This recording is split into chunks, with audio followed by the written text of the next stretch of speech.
జీవితమొక పయనమని గమ్యము తెలియదని తెలిసిన ఈ మనిషి పయనమాగదు.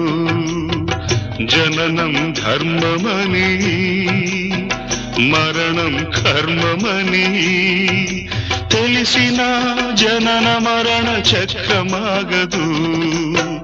మరణం తథ్యమని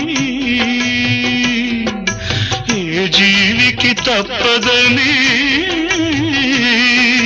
తెలిసిన ఈ మనిషి తపనాగదు.